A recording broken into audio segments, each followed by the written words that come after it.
Welcome to a galaxy far, far away. Here at the Cantina Podcast, we provide top shelf service, including rumors, leaks, news, and reviews. Come in, order a Loman Ale, and remember, no droids allowed. Hello, everyone. Welcome to the Cantina. I almost said the Daily Cup of Genre because I've done 3 of those in a row, so that was yay. Welcome to the Cantina here on the GenreVerse Podcast Network, wherever you get your podcasts from, and of course the YouTube channel. Please hit the red subscribe button if you're watching us on the GenreVerse YouTube channel. Follow us on your favorite apps, and check out lrmonline.com for all entertainment news, needs, and opinions. I'm Kyle, that's Cam, and we are here to review Andor. I almost said season 5, Andor episode 5. Reviewing Andor episode 5. Cam, I must say, man, I'm actually kind of hooked now. Finally, I know there's issues people feel with pacing and how and when episodes end. We'll talk about that a little bit later, but I kind of want to hear about your thoughts. You wrote up a review earlier today. You guys can find that on lrmonline.com, and you said it was too short. So spoiler free. Tell me what you thought about this episode. What I'm getting at here is that the thing is, if you want to know what I thought of this episode, just watch last week's The Cantina, right? Because to me, it's just the same episode carried on, right? It just cut somewhere in the middle last week, and we had to wait a week to get the rest of it. And it just feels as if, it's seamlessly carrying on from where it was. So all the things I liked about last week, I liked them about this week as well. But the one issue that I had again was that it felt like it just at some point we went, right, that's enough this week, put the shutters up, right, let's come back next week's episode for the rest of the story. And I understand from a marketing point of view why Disney wants to have a show that lasts overall 10 weeks where it comes out, right? But it would have been far better for this show and braver if instead of that they just gave us like 4 episodes that were like 2 hours long. Do you know what I mean? And it was almost like just a movie, and we got them in those 3 episode chunks. Then we're looking at a Stranger Things season 4 situation. Who cares? They filmed it. No, I'm not again. Yeah, it costs them no more money to do it. It's purely same. a decision that has been made at an executive level. Mm-hmm. And I just, for this show, I don't see it. And they won't. But I kind of hope that they would, with season 2, they would go, okay, we don't need this to last 10 weeks, because it's my only criticism with it. I'm enjoying it, and it's just like someone pulls the plug before you're finished. When normally when you watch an episode of TV, each episode has almost a beginning and a middle and an end. Depending on the series, shows like 24, not as much. Shows like Battlestar Galactica, not as much. Well, even in Battlestar Galactica, there was, although it's one ongoing story, they would still, each episode would be episode 5, the something, and there would be something that happened in that episode. There would be it would carry on the overall story, but for some specific thing, like they go to this place or somebody speaks to this person. They often had like dual episodes to where, it felt like maybe it ended a little bit smoother, but most of them were either pairs or threes. The old double episodes you used to get. Yeah. Remember back in network TV days where you couldn't have any more than like you've got a 45-minute slot and that's you. That's it. So if you wanted to tell a longer story, you had to do what I call the dreaded double episode, where it just cuts and goes,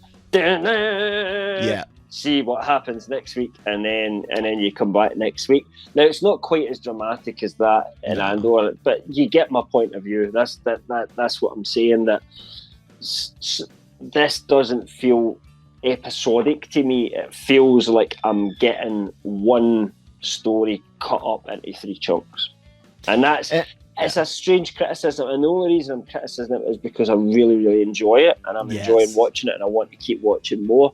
So it's not as if I'm seriously marking this show down for this. It's just an observation that kind of annoys me in terms of a viewer, that it could be a better viewing experience. I think you're just spoiled these days.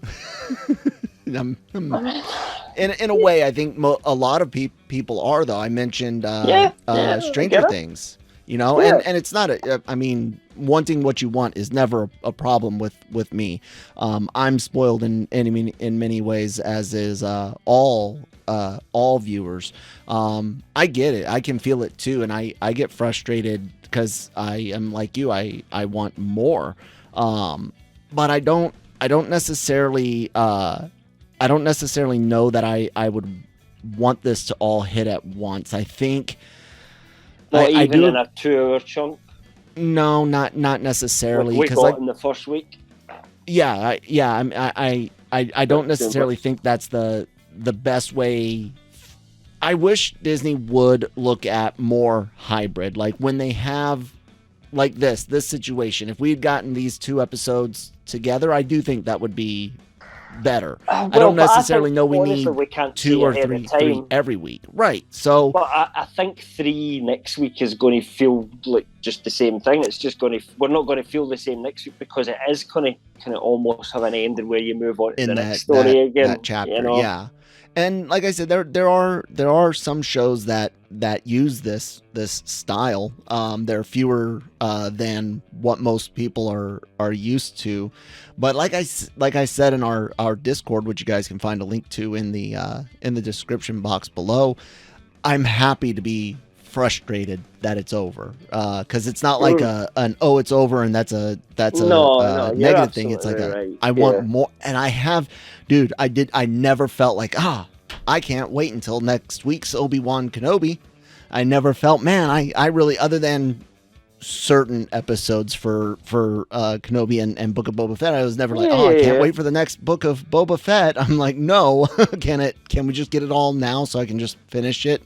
Because this is painful, and most of the Marvel shows have been.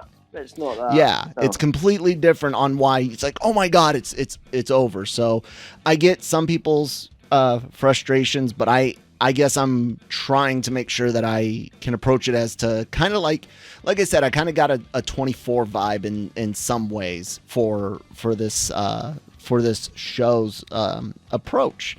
I mean, that's a show where you just had to accept it. That was built into the format of it, you know, so you either got along with it or you got to fuck, basically. But, you know, it's, we're just going to have to accept it for Andor. Yeah. And there's nothing too messed up with it. This is my first solid A, man. No A-. This is, I loved the drama on it. I loved the showing the train up and stuff for that. I love them showing us Andor pays a lot more attention than some people realize. I am really loving the little rebel groups actors and actresses. There's a few nitpicky things that you could hit on, but overall, man, this I think I finally am fully. I think I said last week I'm settling in. I'm fully settled in. As long as it maintains this trajectory or goes even up, you know, better. This might be my favorite overall. We'll see. There's still a lot of episodes left to come. And Mando was pretty badass, you know, even though it also had some things that you and I can nitpick on. It took us a while to get fully into that as well, you know. Yeah, absolutely. What would you grade it, Cam? I mean, I gave it an A-, which is exactly the same score I gave it last week, because makes sense. I was kind of making that point that that there was nothing that I loved more this week than I did last week. It was just all good, but I had the same issue between both episodes that I just kind of wanted to watch them together, and I think it would have been a better experience. So A- for me, but that's probably just. If it was given me a 1, they both probably are an A, if that makes sense. You know, no, so and I won't keep downgrading them for the same thing, but I grade as of the moment and what you're feeling at that time. So maintaining some consistency there. So that's fine. I get that.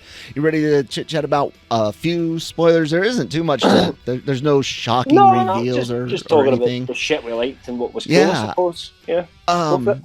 I mentioned the rebel group and their mission and the train up, and that's one of the things is like this makes me really feel like we're part of the rebellion. You learn that you learn some of the reasons these rebels are there. There's a true believer in the cause, writing his own manifesto and stuff like that. You've got the guy that's in it for revenge. You got the guy that's in it for what kind of seems like maybe even there's nothing better to do until later on you find out that he had family members that were done wrong. You find out that he was either in gang or in prison system, maybe both, because he's got the prison tattoos, the crate head. I was like, did he just say crate head? And I had to go back and turn on subtitles to double check which version of crate, and this was the crate dragon style. Right. I dug all of that. I love when they're and this is the army part of me. I love it when they're practicing their marching and they're discussing, what happens if crap hits the fan. And Andor's like, this guy's left-handed. He should be on the other side because then his weapon will be pointing that way.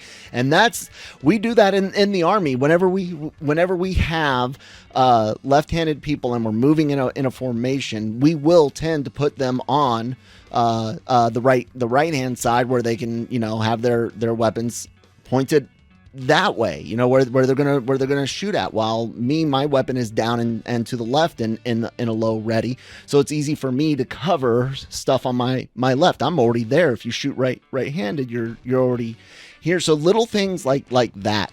And that is the kind of thing that a soldier would know, but somebody that doesn't have experience wouldn't have picked up on. So yep. So I liked that a lot. I like them drilling, saying, "Hey, soldiers carry themselves differently," and they do. Funny thing, and I'm sure it's similar in the UK military. You get a few soldiers together, not even in uniform, just out like at the mall, and they're walking together. We'll all end up in step. It's like a natural thing. So I appreciated them adding all of that, and it really did. It tickled me, and I in a great way, and I loved it. I think learning a little bit about each character along the way was great. Showing Andor having paid so much attention. Not only does he know what handed everyone is, but he knows someone favors a hand but actually shoots differently. My wife is like that. She injured her right hand when she was young, so there was a period of time where she couldn't use it for everything. So like when she runs or how she sets her body up, it's all right hand dominant, but she writes with her left hand because that's their formative writing time. All of those little details, man. I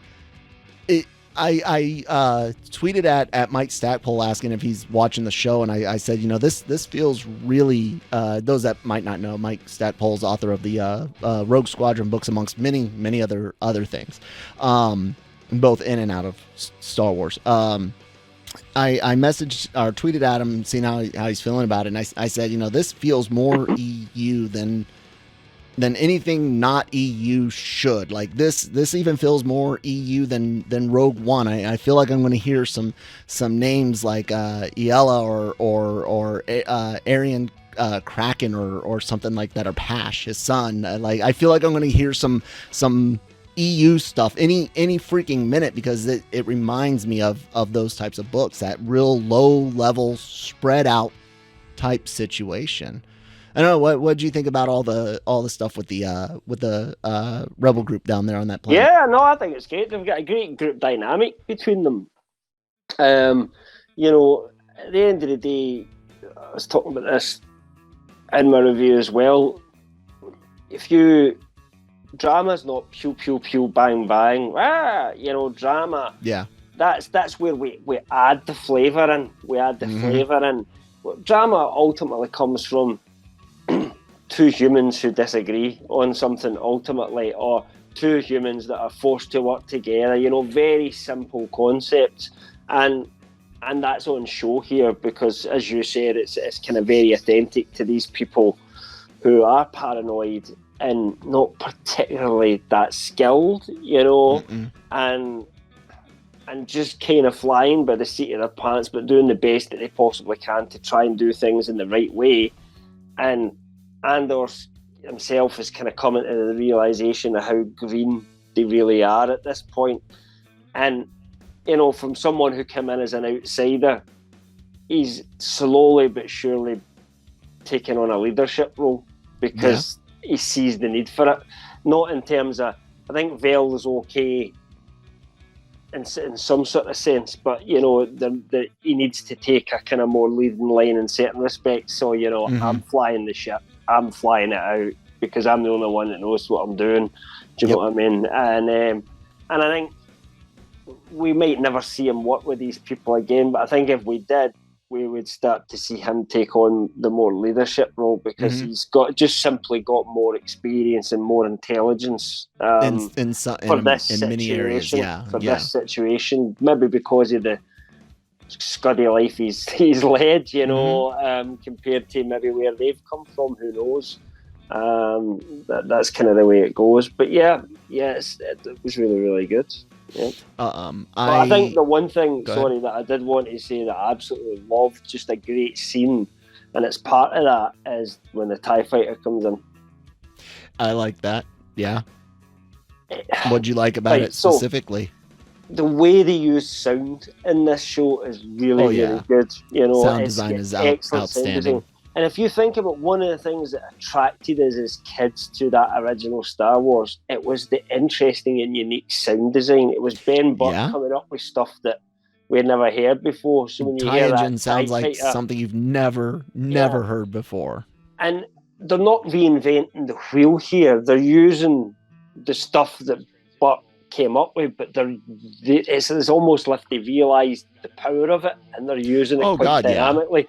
So when that's in the distance and you hear it and then it comes in and it's almost like screaming, you know, you kind of almost have this thought as this thing could just gun them down at any minute. Instead of the TIE fighter suddenly seeming like flimsy little things that would get blown up at the first touch of a rebel even looking at it sideways, now it looks like a death killing machine all of a sudden again. Does that make sense? It's almost scary the way they kind of have that come in like that, and that's very there's like almost water hits the camera that splashes up from the TIE fighter as well, you know what I mean? It's like the visuals and the sound design and the lovely score that's going through the show as well just fits with the tone so well. But I just thought that scene was outstanding. I agree, and they use sound like that in EU books. They'll be focusing on a group of characters and they'll be like in the distance, you know, the telltale sound of a TIE fighter, and everyone begins to panic, or TIE bomber, or whatever the case may be. And I mean, I think a lot of shows will skimp on the audio in favor of visuals. This is one that's not doing either, really, and I really appreciate that. I would say more is less, you know. Yeah. That's I'm sorry. No, I've got that completely wrong. Less is more. More. There you go. And vice versa. So you know they're being subtle, and the subtlety is more powerful. Yes. I also, just last bit before we go talk about the imps, I love how they touched on money again. Like we brought that up a while ago with Luthen and Andor first meeting on that other planet, and you know, Andor's just in complete shock that money's not an issue and that somebody is not coveting it the way he does. Why wouldn't you? You know, why else would I be here risking? And they solidify that here in this. That was such a brilliant, and it was that moment where he's like, okay, you can start seeing where some of these others are rubbing off on him, where he's seeing that there is a potential bigger picture, and there's certain aspects that, whether it's his relationship with his family, whether it's stuff he experienced in jail or wherever he's been, we're not 100% sure which string they're starting to tug on, but he says, well, screw it, I've got to trade something to this team. I have to, otherwise it's going to fall apart. Mission falls apart. I don't get paid. That's what I'm guessing is part of what's in his mind there. And they let him say it straight up.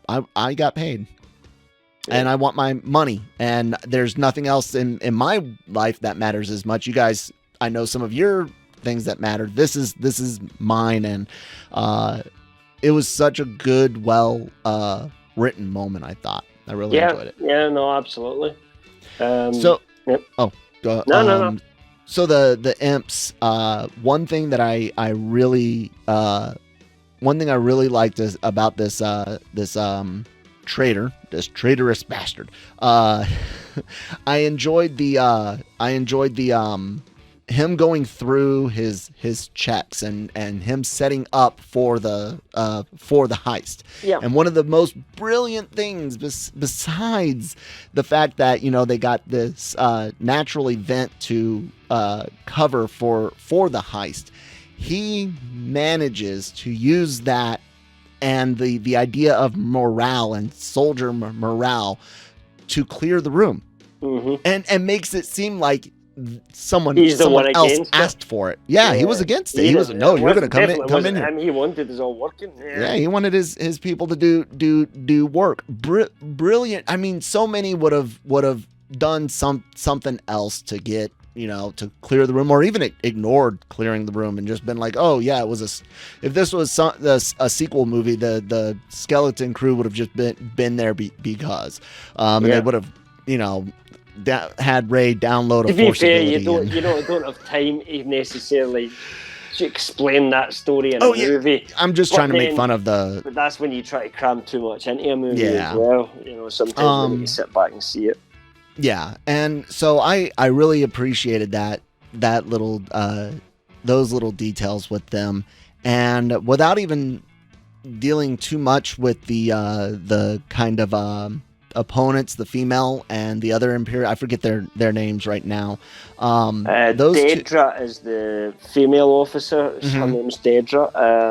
I cannot remember what the other guy's name is off the top. I appreciate their antagonistic relationship. Just passing in the hallway, you get the feeling, because she's aware of him and he ignores her. I mean, I guarantee you he was aware of her, but he gave her no thought. She tried to give him no thought, but she definitely did. It's little fine details like that, man. That's going to build into something, no doubt about it at all. What I loved about the Imps is actually see the way they were talking about how all these things were too coincidental to be a coincidence. But yet, actually, when they mention all the events, like one of them is the Han Solo one, and that kind of was coincidental in some way because he wasn't specifically out there looking for the rebellion, although the rebellion was trying to get that same awful movie. Yeah, but it's kind of like some of it is just a coincidence, really. Do you know what I mean? And some but of it's that idea. It's the paranoia from their point. Exactly. Last week, it's a paranoia from their point of view that the fact that there's not a conspiracy is just an even bigger conspiracy that's going on. And in some ways they're onto something. Don't get me wrong, because there is a movement building, but I think it's not quite what they think it is. They're at a what's that saying? Something in causality. The difference between coincidence and causality, or something. Do you know what saying I'm trying to find?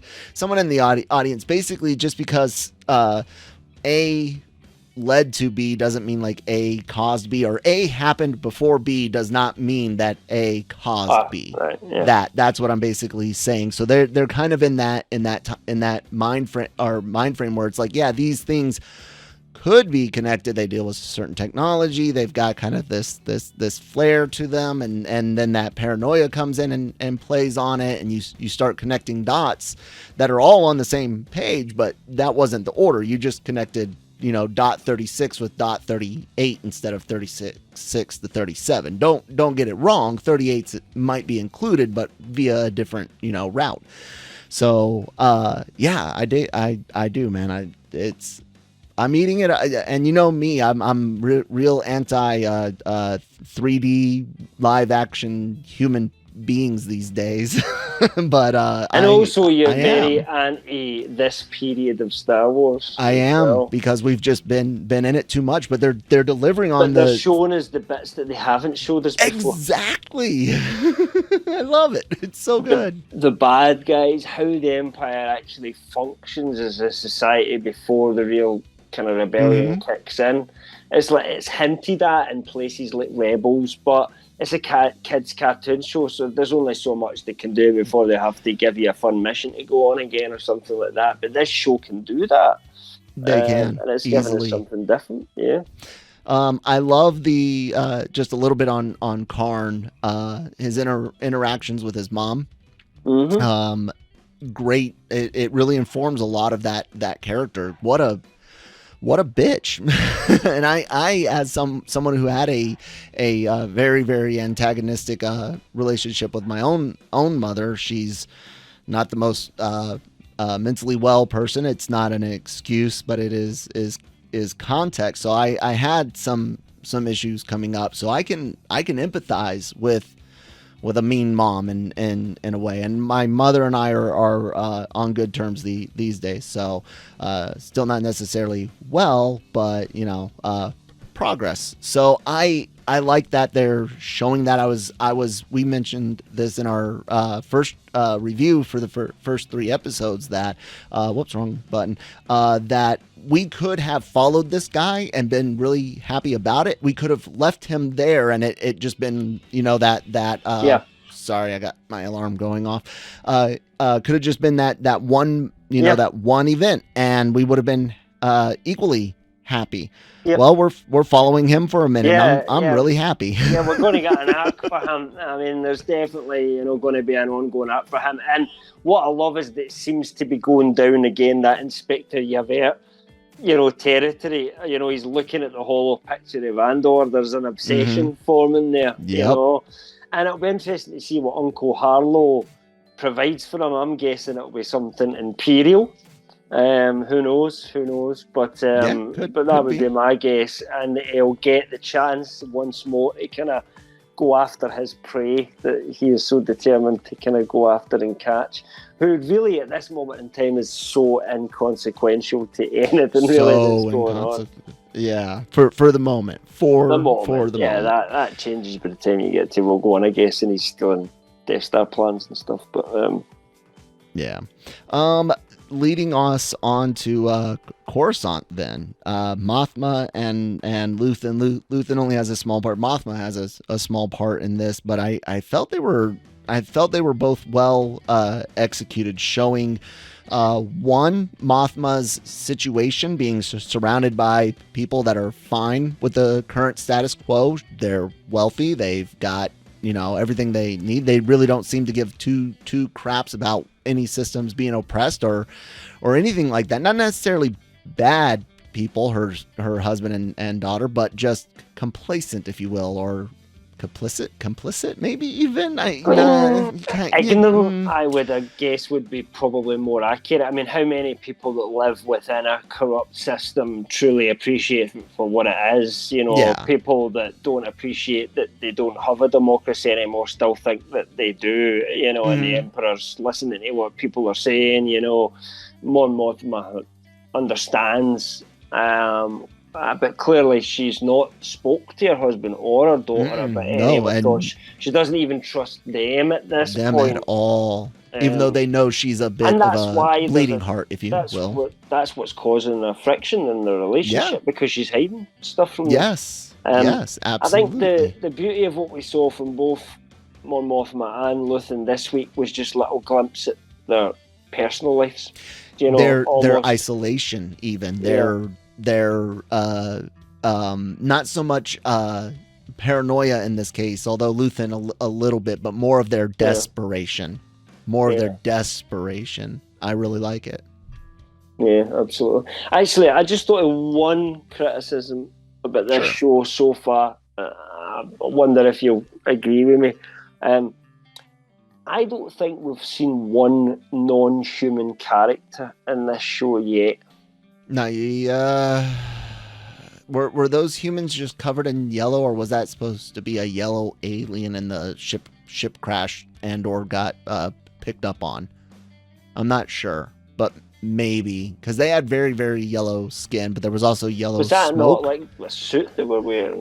No, Oh no, no, no. yeah, They had yeah, yeah, yellow. yeah, They yeah, had yeah, yellow yeah, skin, yeah. but it was kind of hard to I, tell if I that was thought meant to maybe that be was like effective what had happened. I think that's right. what I But thought it at was the kind. time. But Yeah. that was like really really yellow. So that's why But I'm still, like I mean, maybe. do you think this is a conscious decision not to use aliens for some for reason? the Because for the Empire, yes. no, that's fine. For the I don't mind. rebellion, not. I am curious as to when, because we really should have yeah, you're gonna have planets and areas that are heavily human populated. Not everywhere is it's just like our planet. There's lots of homogenous places here left on Earth. But it is kind of weird. That's a good pickup So point. I only just thought about it there. Honestly, that's the thing. It's weird that that had never occurred to me before. Yeah, But then I no, just thought of it and you're thought, right. wait a minute. Because what I was also thinking is, I almost feel like this is a show to challenge that. That you Well, can't, that almost like people are afraid to, oh, well, you can't, an alien character can't be given too much to do. You know, they have mhm. to be the comedy relief or they have to be there for the action scene or something.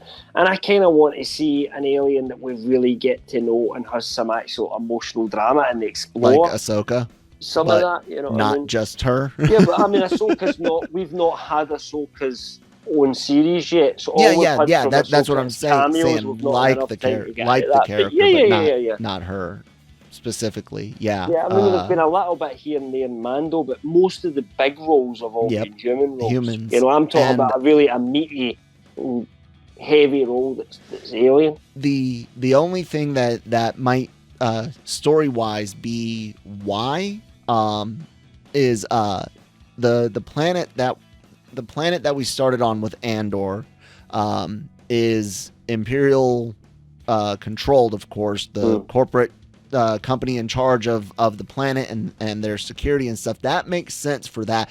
The Empire's not going to hire as many aliens or won't hire aliens unless they absolutely have to. They'll enslave them instead and hide them away in prison camp China. But no, I'll straight up say it, China. But they'll do stuff like that. So maybe that is a little bit of it. We're just in very Imperial space looking at official, more official I mean, that business. could be something Maybe. that they actually explore as part of the show Yeah. going forward. For all we know, so The maybe xenophobia yeah, from the because that's Empire. something that they've always kind of shied away from, but it was in the EU books, and maybe they should explore that more and give us, because Absolutely. the Imperials have never really had any aliens in them. No. And Thrawn's very unusual, very It unusual. was, and there was a lot in the Imperial Navy that did not like him being around until they realized, oh my God, this is our Napoleon. This is our Alexander anyway, the Great. Just a thought, but I wonder if we'll get that explored. It doesn't change how we feel about the show because ultimately that's just a design choice that may change by the end of season 2 if we've still never seen an alien. We say, okay, wait a minute. But as we said, that could be something that they actually plan to address specifically, and in which case, cool. We'll see. I'll be watching next week. I'm in here's now as Death Clock member said in I'm the looking Death forward album. to seeing the heist because yes, we've been building up to it now, and I feel like it happens next week. Yeah. So yeah. Well, we had a bunch of action in episode 3. A bunch of action in episode 6 would make sense. I mean, 4 little mini arcs is not too bad of a deal. Hello, puppy dog. Anyways, Cam, any final thoughts here on Andor episode 5? Not really. All right, guys, be sure to check out lrmonline.com every day for all entertainment news, needs, and opinions. I'm petting my dogs and my brain's distracted. Sorry. Written reviews, celebrity interviews that also go up on the LRM YouTube channel, articles on regular news, casting, leaks, rumors, all sorts of good stuff in all corners of entertainment and geek and pop culture. The rest of our podcasts, like the Daily Cup of Genre Review of the Rings, doing the Rings of Power, AVR, Anime-Versal Reviews, does, anime. We're doing Spy Family, and next week we'll also start covering Chainsaw Man. Breaking Geek Radio, Marvel Multiverse Mayhem is the Marvel version of this show, so check that out. All of those go up in video format on the YouTube channel. Thank you to all 609 subscribers so far. We also have Genre Shot trailer reactions, which the next one should hopefully be tomorrow's Mario movie trailer, and AVR Squared, which is anime reactions, and I'm trying to do some game streaming. So yeah, get subscribed and enjoy all of that content. Oh yeah, and we got our Discord, ladies and gentlemen. You should definitely check out our Discord. Come join us to chit chat about anything from memes to rooms specifically for Marvel, rooms for Star Wars, rooms for gaming, and all of our news goes up there. So our Discord is a pretty cool place to be. Just be like me and make fun of people's comments on a regular basis. That's. We good. What do you guys want to do as long as it's within the rules? Jonesy wrote the rules. So, all right, guys. Thank you so much. All of our contact information is down below. Cam, anything else you wanted to put out? No, you've covered it all, man. All right, guys. May the force be with you.